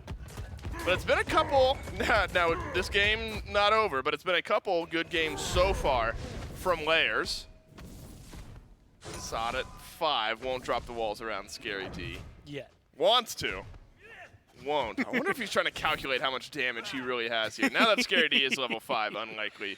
Not just 5, but like right around that halfway health bar mark where it's like, can I take enough tower shots? How much do I have versus what he has? Can I kill him faster than that thing kills me? Ultimately decided that the lead he's got is sufficient enough and won't risk it on a tower dive. Layers has been hanging out. They're just waiting for this blue buff to come back up, desperately hoping to invade. Oathhh and oBoronic will make their way right, but have a little waiting to do. Not much more oBoronic can be doing over in mid right now. The wave's just now reaching those towers. So blue buff will finally spawn. Those Layers and SOT, who are relatively strong at this point in the game, will fight against 3 of the Solar Scarabs. 9 turns blessing out. It looks like just the numbers advantage still strong enough for the Scarabs to keep their blue on their side of the map. Yeah, you got 3 dudes at level 5 on the other side. You're not wanting to fight into it too much. Especially like oBoronic, there's a lot of burn that's going to come down from the Merlin, even though it's just tier 2 Doom War, but still feels really solid in terms of the damage that it's going to be able to get out there. Oathhh, especially with the stun. Tether comes out. It just doesn't feel like you really want to deal with it. He's taking less damage. Khepri has a knock-up. I don't want to mess with it. They don't want to mess with it. Have your blue buff, and we'll fall back because it's still, 3-kill advantage. Admittedly, hasn't skewed out as far. And you know, this is always that conversation, I think, about some early game pressure and kills, where they go, what you get with it. That always needs to matter because, you know, for the last couple of minutes, it's felt almost like a plateau, although little steals like this, along with mid-camp control, things like that, it's definitely giving an advantage over to the Titans. To give credit to the Titans, hard to push your lead much better than what the Titans have done. Yeah. Scary D has transformed, and that's one way to do it. This has just been tough for the Chulainn, which is extra capital brutal. T, capital U, and capital double F. Capital double F, that's right. And that's how you got to spell it in a moment like this. And what's worrying is this is how the desk kind of set it up, was can the Chulainn from Scary D be that win factor? And right now it's the lose factor. It's 0-3, and SOT and Layers have just feasted on the right side of the map. Layers finds his way to 3-1-1 in the KDA department. I think has decent gold in the back pocket as well. And sitting on the Golden Blade mannequins, for a little while, 1,500 gold they'll be able to go back and spend up. A little bit further behind is the Osiris, just 600 gold. So decent chunk of this gold lead over in the jungle, and then of course SOT. And a nice start there. Bancroft's talent to start off. Fighter's Mass start for SOT. Unique style of build, but it's working out so far. Yeah, honestly, I think that it's very similar to what we saw, mid yesterday, and it gives a lot of power, gives a lot of punch potential. I think that Scary D, unfortunately, has found out, and might find out again if he's not careful. The ult being up there for SOT can change a lot. Just throwing up those walls, locking someone in, plus being able to have Layers here just helps out. And taunt, yes please. Wall means a kill. That's happening on cooldown on right. Can the Solar Scarabs push their numbers over here on left? Aror should die, and he will, and at least oBoronic notches 1 for the Solar Scarabs. This is a 4 versus 2, but suddenly CycloneSpin, nice stun, but a better wall from Inbowned. Keeps the follow-up minimal. Paul rotating out of mid, but Oathhh and Inbowned scurrying away at red HP. Looks like they'll be able to survive. Solar Scarabs find a clean pick over on left, but nearly lost a couple of team members in trade. And I love, look at Paul, because Layers is coming over here. They're going to catch someone out. oBoronic flickers away, polymorph pin, all of it's there. And oBoronic, oh my goodness, the second 9 turns blessing of the last couple of minutes. And Layers is on an absolute warpath here in game 2. 6-1-1, 7 affected kills out of 8 in 8 minutes of game time. Titans show no signs of slowing down. When you talk about early on Shen, this is what you're talking about. Affecting 7 kills in the first 8 minutes of the game. near perfect play from Layers. Sod has been there on the assistance as well, and the Titans picking up right where they left off in game 1. And look, if it weren't for the fact that he's out of mana, the Oathhh would be dead too. He would continue that chase. Even at that health bar, I mean, you've got a Roar nearby. Yeah, you'd probably have just enough healing to be able to eke that one out. Maybe you'd end up dying. And Dave, I'm going to do something that's going to seem weird. I'm going to give props. And I know what you're thinking. Props, theoretically, at this point, should go to Layers or SOT, because they've been doing damn near everything in this game that has happened. I'm going to give it over to Inbowned, because this Ymir, that is 2 walls, that has slowed some things down. All right. And like, at the minimum, it saved 1 kill for the team. The second one, it at least delayed it. Unfortunately, you know, that taunt from Layers was just phenomenal, so there was no real true escape. But these walls have been pretty good otherwise. And Beads will keep Stuart alive. Sot just gets a solo kill onto Oathhh. Layers doesn't have 9 turns Blessing. Likely has it soon. CC immunity used. Just now gets 9 turns Blessing up. Who doesn't dive tier 2s at 9 minutes? Come on, Titans. Yeah, I know. Unbelievable. Man, so literally unwatchable. I don't know. Sot's at near unkillable status here. He's 3-0-2, level ahead. 3 levels ahead of Oathhh is really the worrying trend here. As Oathhh is at level 7, that's equal to Aror. Anywhere the Tartarus Titans go seems to be a kill that's dropping. Except for here, where the Solar Scarabs will be able to put out some pressure. Blink forward from Oathhh. Guess you do have the support from Scary D rotating out of solo lane, but Aror will rip Tide away. Lord of the Afterlife up and over from Oathhh. Layers gets a kill onto oBoronic on the backside. Paul does the same to Oathhh on the front side. Wall up and canceled by Inbound, and Layers will survive as well. Now, so you see Layers' low health bar, and if you were watching that fight, if you were paying attention to the mainstay, you did not see Layers peel off. Or maybe you saw him disappear, but you saw prior to him leaving the fight that he had a full health bar. He just chased down oBoronic in the mid-tier 1 without a care in the world. Sot is way behind Scary D here. Scary D getting tanky enough, yeah. I think even a 2-level lead and a 303 KDA for Sot won't be able to just solo burn through this health bar in one go. But, you know, to Scary D's credit, how in the world are you supposed to play a lane like you walk in the lane and Sot just trembles the wave, doesn't care, says, yeah, you can auto-attack me, but you're going to be taking damage and you're going to get trembled the entire time you do it. I'm going to out-clear you, and I'm going to get pressure from my jungle. I don't, look, Scary D desperately trying to do something. Now, anything, you know, got to be a 2v1 at least, but I don't know who's rotating over here. Yeah. Sot's got mana and damage and the whole 9 yards. That one just feels good in the draft, right? With Cabrakan coming into the meta, they picked him up after the That'll be a kill. That'll be a kill. That'll be a kill. We'll take another one. We are officially out of hand. We have officially reached out of hand status. Scary D, does he not have salmon leaps? Is just gonna, oh, Layers steals it away for the double kill. I don't know who's got Layers on their fantasy team, but now I should double check that. I feel like this is the time to double check that. Yeah. I want to say it's Trelly, which no, Trelly had Scream. Yeah. No, he had Sam. No one had Scream. No one had Scream. But that's going to be a quick pickup. That seems like malpractice on our part. I had him in phase 1, and he did not treat me very well in phase number 1. Phase 2 Scream and phase 1 Scream are different people. Yeah. Well, Gore, we can do a quick roundup here because the Titans are absolutely running away with this game. They are close to 7,000 gold ahead.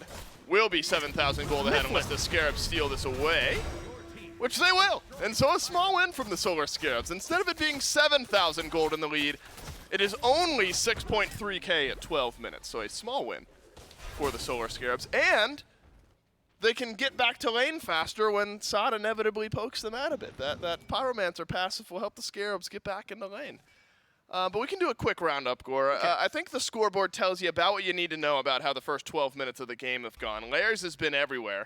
Most of the pressure has been put on the right side of the map. 0-5 for Scary D, and a 1-3 from Oathhh means 8 of the 13 kills have all been happening on right, and that has just built up an insurmountable lead here. In a 3 versus 1, and it's just not going any better.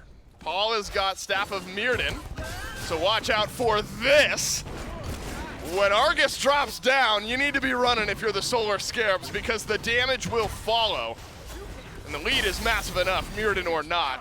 This is the thing that's going to happen to the Scarabs on cooldown. Layers is divine. And I think at this point, Scarabs hoping And they can just quickly and cleanly get to their matches next week with potentially a full-time jungler, but I don't think Game 2 Gore is going to be turning around for them. No, this is just a good predicament for the Titans is what I'll call it. I'm going to focus only on them right now because really... I'm intrigued as how you're going to explain this predicament the Titans are in right now. Well, the predicament is they need to figure out how to beat the Titan while they're still 4 towers standing. They need to figure out where their focus is going to go. I mean, look, you're getting layers not burning beads when he's getting frozen, despite the fact that he's taking some damage in return. Yeah. You get you mentioned it, the 3v1 there up against CycloneSpin that he's able to just walk away from, and it's because the 2 of the 3 that are chasing him down were 4 levels below him. Now 1 of them is 5. It's just such a massive experience lead. You know, even just ignoring gold, which is difficult to do this early on, but even if you just ignore it, it's just the experience alone. 5 levels in the jungle, 2 levels in mid and solo, 1 level, admittedly only down there for Cyclone over Stuart. But it's in a grouped up team fight. Yep. There's just more from the Titans that they can offer in every single one of them than anyone on the Scarabs is going to have. You know, I think that as far as trying new things goes, I think the Titans, because now in back-to-back games, they have gone quad damage dealers. Scary D is going to die again here. It'll be to SOT who's on a rampage. So now it's back-to-back games with quad damage dealers for the Titans, where Aror's been left as the only tank. This game going a bit hybrid, I guess, with the Chronos pendant. I wondered if, like, the 1 tank status would hurt the Titans in Game 1. Didn't. And I guess when you're building up the type of lead that the Titans are, specifically over on the right side of the map, you're not really going to suffer the, like, 1 tank lifestyle, because you're probably, just based on levels far enough ahead, that you're tanky enough anyway. And so it's a unique style of composition that's now worked out in a couple of games for the Titans. That is a 15-minute fire giant, by the way, for the Titans. I don't even say the word fire giant until like 20 minutes most of the time. We're not only saying it, but talking about how it's been confirmed at 15 minutes. Yeah. From the Titans. This game is all out of sorts. Aror is nearly ahead in experience over half of the Solar Scarabs. And we're Phoenix sieging 15 minutes in the game with no real defense from the Scarabs.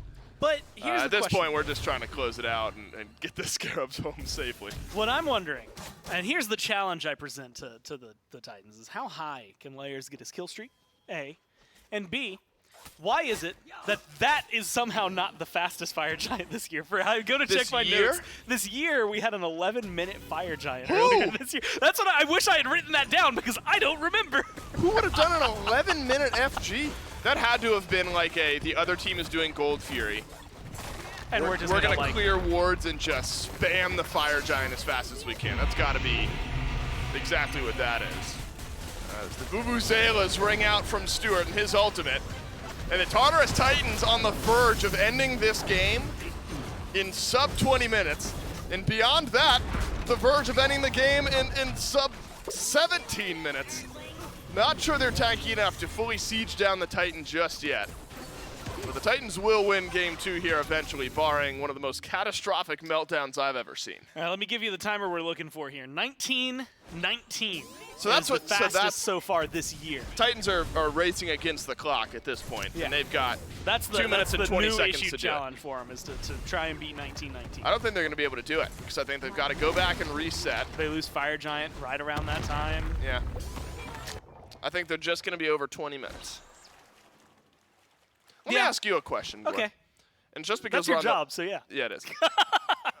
What's my job is to ask you questions about the game. Oh, this is not about I'm the asking game. you a question about something in the game, and Okay. I asked Mifflin this. So you know right over there on the far left side of the map where the dual lane Harpy spawns? Yeah. There's a nice green bowl of like potion that spawns over there. Would you drink out of Mifflin said yes immediately. Oh, in this little goblet, you're about to see crest over the wall here. I know what you're talking right about. There. Yeah, you right see there. that? Would you drink that? It's clearly a potion of some sort. So it is, in this standard, it is a random public fountain filled with a green liquid. Right. And Mifflin, not even my answer, Mifflin said yes that he would drink it. Yes. I think as Oathhh gets I'm nearly worried deleted. about his health. What is he doing? I think he thought it was like some nice, like a witch's brew or something. No, that I would assume that that's the kind of thing an evil person looks into, and it shows them like the future that's going on. Right. Like It's Wicked very Witch Snow of the West Whitey, is right? like, yeah, like that's like you're watching in the cauldron. Someone is going to die. It might just straight up be an acid that melts your face. The souls of those who fall on the left side of the map go into that cauldron. So you've added 4 from Inbound and Stuart here this game. Luckily, it hasn't been on the right side of the map because it'd be nice and full of 7 Scary D deaths. Maybe 8 if Bluestone has something to say about it. Oboronic will live through the dive. And in 29 seconds, the Tartarus Titans could beat the fastest game of the year so far. It's a battle against the clock. You got 18 seconds to end this game, Titans, but it's looking like you're trying to pad your stats. The Tartarus Titans have bowled over the Solar Scarabs in one of the most brutal games of SMITE I've watched this year. And unfortunately, Gore, I don't think we're setting a new fastest game pace. I've got good news for you. Just yet. Tell me. Oh, you got a kill. That's good news. That's good news for the Scarabs, but Layers is immortal. That's bad news for the Scarabs. Layers and Paul and the rest of the gang might add another. Paul is on a killing spree, and this has been an absolute fantasy point wonderland for anyone who owns any of the Tartarus Titans, but I don't think the game ends just yet. You got Layers for some damage. Oh, come on. I'm not sure the Titans can get it done. They were looking for kills. Well, I want to see the gold spike. You remember that, That was good an news I was going 11 to tell kill you? shutdown. They were all right. so close. So close. Wasn't that to bad. beating the Phase 2 fastest game, because Yeah. that's 1949. That slipped through their hands. Hey, they've got fire minions in all 3 lanes. Right lane should clear up pretty soon. An 11 kill shutdown for Oboronic. An 11 kill shutdown on Oboronic. You burn Layers beads as well. Fire Giants coming back up. This is actually, no joke, this is a good spot for the Scarabs if they could leave their base any further than about 20 feet. I think if you can clear maybe a couple waves over there and left. I mean, and if you were able to rush it like right now, if you were at Fire Giant this very second, I think you'd be able to get the FG and might not really change the trajectory of the game that much, but it would take it away from the Titans, and I'd count that as a win. It is a good spot for the Scarabs in the sense that the Titans cannot actively end the game right now in this second. But a 12, 13,000 gold lead, far from a good spot for the Solar Scarabs. You know, I think we gave the Scarabs a bit of leeway coming into this matchup. They lose one of their most impactful players a couple days ago. I would argue it's like the equivalent of losing your all-star quarterback like the day before a game. Right, absolutely. Because that's what happened. Right, absolutely. I mean, Scream can't understate his impact on the Scarab squad. They lose him. Oathhh, a fantastic player. Always going to be hard to step into a team and go up against the Titans.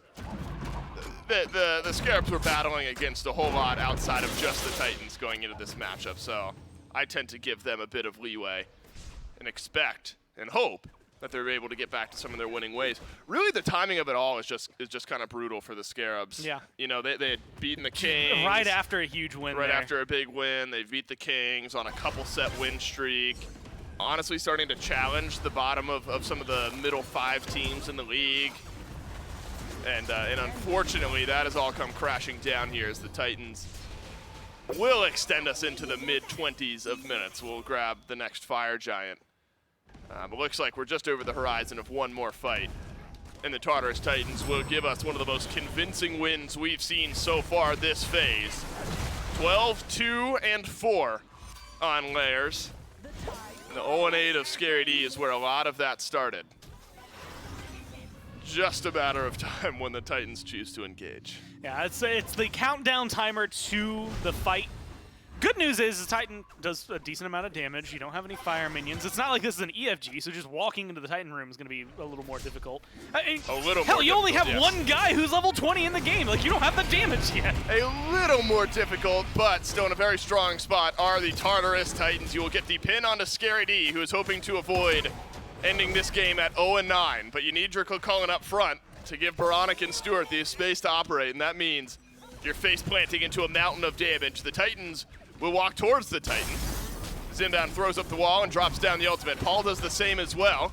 And such a slow play here from the Titans, a bit spread out as far as damage goes. Titan finally hit on by CycloneSpin, but not completed, and now Layers is going to go low, but he won't die. And again, the Titans are not going to end the game. And it looks like we'll actually lose a couple team members in the meantime. Whether the Solar Scarabs have done enough, or the Titans haven't done enough. There you go, triple stun. Here come the kills from the Tartarus Titans. Now we can dash forward. Fire minions on left, fire minions in mid. Or they'll back away. Surprisingly slow from the Titans, given the pace of the first 8 minutes of this game. They're giving us some suspense here, Gore, and that's it. I'm gonna be honest with you, I'm not feeling the suspense, but I like the kills. I like the fight back from the Aror is Scarabs. gonna die. Scary D will as well. Stuart is very low. Look, the Solar... There's still 5 towers up on the other side of the map. Gore, the Scarabs aren't gonna win this game, but let's auto-attack the Titan a bit here, fellas. We're dealing damage for damage sake. This is the weirdest limbo of at the end of a SMITE game that I've ever seen. Yeah, how am I supposed to make an end call on this when they're not going to attack the Titan? We're building up some kills. And we're not damaging the Titan. Oh, it's a half health though, Dave. Oh, well, not no, anymore. it just jumped back up. It's a 3-4 health bar, Dave. Yeah, let me wrap got this really quick. Layers frozen by Inbound. God bless production. They are bringing in and out the Titans player cams, hoping for this game to end at some point. There we go. The rest of the Titans will put their damage into the Titan. And after about a 6-minute Titan siege. Look at that joy. Now I don't, yeah, we're round of applause for the Titans. I don't want that wacky end to take away from how dominating that was from the Titans. Padding the stats, padding the kills just a bit there towards the end. Having some fun. I suppose you've given yourself that opportunity when the game is There's dominating. not a single smile in their player booth, dude. Yeah, maybe expected. I don't know. Does that look Why like is no one happy? My man Layers just went like 12, 2, and 4. Maybe it's expected. There you go, a little smile out of Layers. Look, when you afford yourself the opportunity to play around a bit at the end of a game when you got a 15-minute fire giant, a 20-minute fire giant, and you're up like 15,000 gold. So it took a minute to end the game. 8 minutes. But the Tartarus Titans, I don't think that should take away from how dominating this game is. Yeah, that was they started the ramp incredibly fast. They got up to their plateau. They not even plateau. They just kept climbing, and then finally stalled it for like 3 minutes at the very end for whatever reason other than to, like you said, maybe get some extra damage out there. You don't get to do that often, any team in this league. So that was like the limit limit breaker, right? Testing, like what's it like when we're up 13,000 gold, 24 minutes in, and at the Titan with none of our towers dead except for the one in left. This one, brutal for the Solar Scarabs. The Tartarus Titans able to close out the set 2-0. That's it for Gormizer and I. Good luck to the desk breaking this one down. I don't know. I think they broke it down pretty well there. Just a brutal game across the board, at least for the Solar Scarabs. Tartarus Titans, they make it look easy in this one. I mean, 8 minutes in, Layers is a part of 7 kills already, and that's just the ones that he was a part of at that time, not including anything else that may have been happening across the rest of the map. I think like a 12-1 or a 13-1 slash line to end the game for Layers. So good for any Layers players in their fantasy league. Certainly not my jungler this time around, so I'm not going to be getting all the benefits of those fantasy points, but maybe some of the other players out there. But Charlie, this is a tough one. I mean, the Solar Scarabs, they come in with a sub. Didn't expect craziness, out there, but I wasn't really expecting a beatdown like this. No, and I think all off the back of, the way that SOT chose to build goes one of 2 ways. You either get absolutely farmed or you absolutely farm, and SOT got very active at level 1, and that was pretty much it, right? Like Scary D never ticked over to level 2. It was expecting to get that dash in his rage form. He didn't get the dash, and then he died, and then it was just SOT able to farm just so effectively in this lane because of that start. You go the Bancroft's full power build. Oathhh was probably looking over at that lane and was like, I would love to gank and help you, but I feel like we both don't want to fight that. Then Layers was able to use the XP he got from there and throughout the rest of the map to have the performance that you saw, where just everyone that was getting close to this Erlang Shen was just getting absolutely shredded through because he just had so many golden items and levels. That's everything you want from your jungler. I'm trying to think who does have Layers on our fantasy team. It's got to be Dave, I would imagine. It was me in phase 1. Well, Gore has Captain Twig. I I don't. I have Cubo Fred. You had Sam. Yep. Mifflin had Screen? No, Mifflin had... Who did Mifflin? It may have been Mifflin. It was either Mifflin or Dave who has it. Okay, so Dolson just messaged in the chat. He said he has last. So it had to have been Mifflin then. Because then Hindu Man's got Panatom. So, I guess that at least for Mifflin, going to be getting some nice vantage points. A 14-2 and 6 slash line for layers. Definitely going to be a nice little boost there. Tartarus Titans as a whole getting some nice damage numbers. Well, they were padding some stats at the very end of the game there. It took a little while. It's kind of in that, but I think Dave kind of highlighted, it's not often that we're going 20 minutes into the game with a 13 to 14,000 gold lead already knocking at the door of the Titan. Yeah, they were close, as Gore highlighted. They almost beat the record there. 19 minutes.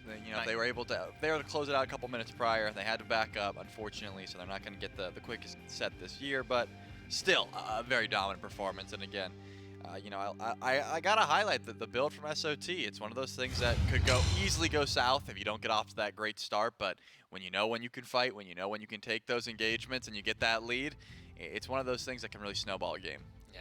This lead unfortunately snowballed out of control, at least for favor of the Tartarus Titans. And we've got the one who got that snowball rolling, Layers, the jungler for the Tartarus Titans, standing by.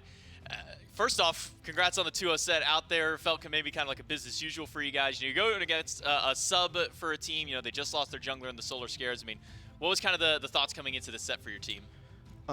Just to show up and play clean. Regardless if they have a sub, it doesn't really matter to us. But it definitely does suck because they lost. I think, in my opinion, he was like their best player, and he did a lot for them. So losing a player like that and then only having like a day of practice with a different jungler definitely hurts, and it showed. So. Talk to me a little bit about that 2v2 in the Soul lane. Very start of the game, you guys are going for a Totem Aku fight more than anything. What kind of goes through your mind as a jungler when you're going up in those early 2v2 matchups that lane? You just look at like who's stronger. You look at composition. I think we were stronger because we were Cabrakan. We have Tremors, and Tremors is like OP ability early game level 2. So our 2v2 is just better, and we took the fight, and it worked out for us. So. Yeah, it seemed to do real well for you guys. Now, your next set is going to be up against the Valhalla Valkyries. They just found a big win today over against the Oni Warriors. I mean, how do you kind of feel about the Valks now that they've got that first big set win for the FaZe under their wings? I was like congratulating them before because we see them in the booth right before we come in because they play first. But I was like, yo, let's go, boys. Like, that's just like, it's like a momentum thing because they were like, what, 0-11 prior, and now they're 1-11. But it's just like a feel-good thing at the end of the day because there's like, oh yeah, like we deserve to be here, like we won. Like we can do it, It just like ups the spirits, so it's definitely good for them. Yeah, for sure. Well, you guys look good in your set today. Congrats on the 2-0. I'll let you get back with the team, though. You can celebrate. Thanks for coming by. Thank you. Appreciate it. So jungler for the Tartarus Titans, feeling good about their being able to get that win. Now they're going to have to go against the Valhalla Valkyries in their next matchup. That one's going to be taking place tomorrow. We'll get a chance to look at the schedule and the standings and see how everything kind of pans out after this set has broken itself down. But a convincing win out of the Tartarus Titans, I believe two sub-25-ish minute games coming out of both of them, and these ones up against the Solar Scarabs. A rough loss for the Scarabs, but one that I'm sure that they're not going to be too distraught over, coming in with a substitute. Not necessarily that you don't expect to win, but you don't expect to put up the same level of fight that you would have had if you had your full team, especially the fact that they were coming in with only one man, or with only one game played with their new one. And as of it for today, that is all. Valhalla Valkyries found their 2-1 over the Oni Warriors. A big upset this week for that team. Tartarus Titans found their 2-0 over the Scarabs. And then tomorrow, the Titans will be back to start the day out against the Valkyries and the Oni Warriors up against the Olympus Bolts. It's only going to be 2 games, so make sure that you're tuning in at 1 p.m. We're not going to be starting at our usual 11 a.m. EST. So make sure that you're waiting until the 1 p.m. when we start off. We'll only have those 2 sets. Just got to make sure the folks home don't wake up too early for the SPL. Or, wake up early and celebrate a little bit earlier. Why not? Wake up early, get yourself some coffee, whatever you need, and then just get ready for your regularly scheduled SMITE action. But look at the standings. Feels good to see that dub in the Valhalla Valkyries column. And we are seeing a bit of a shakeup here. The Titans climbing up to 3 after the Oni Warriors take that L as well. That's a massive jump for them. Yeah, for sure. They were sitting down at 5th seed, and now they jump up tied for 3rd. With the Oni Warriors. So a little bit of a battle at the top end of the bracket there. Camelot King still sitting at the top. Olympus Bolts right below them. The Titans and Oni Warriors tied in that 3rd place slot. So big things, big implications on the line for some of the sets tomorrow out there. If Tartarus Titans can find their win up against the Valkyries, push themselves to maybe get closer to guarantee that 3rd place spot. Olympus Bolts definitely want to make sure that they can find a nice little fight as well. But man, we kind of came into this set, maybe into this day, expecting maybe some quicker games, especially in that first set. You don't really know what to expect with the Valkyries. Really being able to surprise us, though, and take it to that full 3 games, I think that might be at least the highlight of the weekend. But the weekend is not over. Make sure that you are tuning in tomorrow, 1 p.m. EST, for the kickoff of our 3rd day of the SPL. On behalf of myself, Charlie, Casters Production, everyone behind the scenes, thanks for watching, and we'll see you tomorrow.